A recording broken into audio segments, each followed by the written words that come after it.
Reptar's playing tug with the pup. Reptar's a house dog. He doesn't mess with the babies. He might occasionally kind of growl at them when they get in his face, but he doesn't mess with them. So these are the babies off. Reptar, off, off. These are the babies off of Jackknife and Screamer that we have selected, the 3 that we have.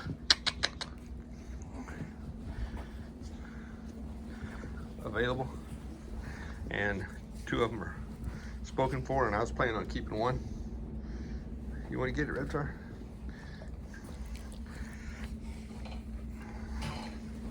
But we may end up selling the one that we keep, or had planned on keeping.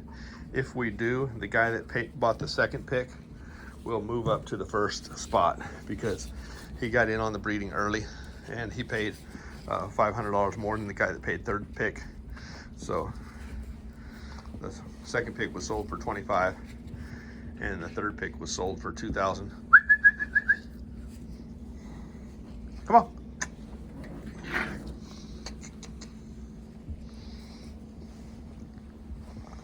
It's hard to do this in your house, but it's in the 20s outside, so we're doing what we can. They're all very healthy. Now the one in the middle has a black muzzle, and he's the biggest. The one on my left has he does technically have a black muzzle, but it's a lot lighter shade, and he has a perky ear, that one right there.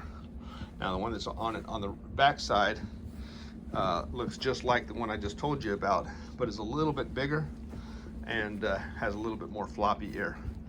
And the one on the back side, far away from the camera, that one right there,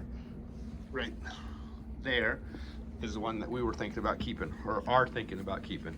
I've kind of got to study this pedigree a bit and see if it's worth me keeping, because I'm at my capacity, but this is a breeding that I really can't reproduce because I don't own the mother.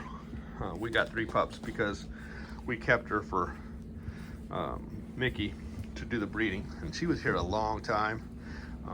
I was told she was coming in heat when she was sent out here, and when she got here she had milk in her nipples, so I was like, nope, she's not gonna be in heat soon. So we had to wait like 5 or 6 months just for her to come in heat, and then we bred them, and then obviously we raised, she had to stay here for 9 more weeks to pregnancy, and then we raised them up to 5.5 weeks before Mickey went ahead and got the mother back and pulled his. They were weaned at that time. So the 3 that we have, even though they were taken away from their mother, or the mother left, it's not like we transported our 3 because they stayed here.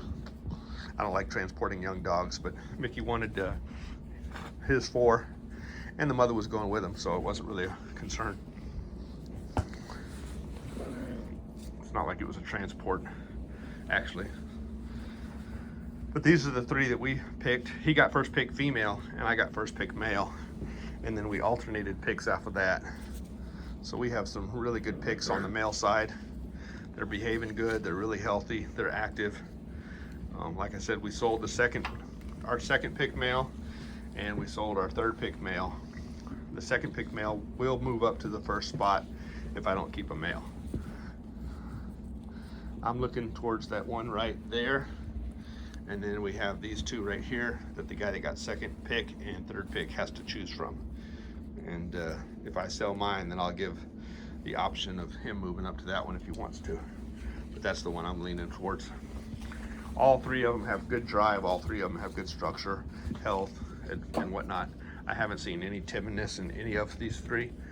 When they were younger, there was a little bit of shyness, but that was quickly overcome as soon as they were weaned and introduced to us. This one right here that we have our eye on has never been timid. He's always been bold. And that one right there next to him that was the one that was a little bit timid. And then this one was prey driven all the time. That one that we have our eye on was an instigator. This one right here, he was an instigator. A very confident pup. This one over here may have the most prey drive, but that one there is maturing really well. Even though he started a little bit timid, he is not timid anymore. He's got good drive. He's an instigator now. He's got good structure, and he's the biggest. The one with the black face, I mean, is on it right there. That one there. So anyway, here's a 5-minute video of the Jackknife Screamer pups. Catch y'all later.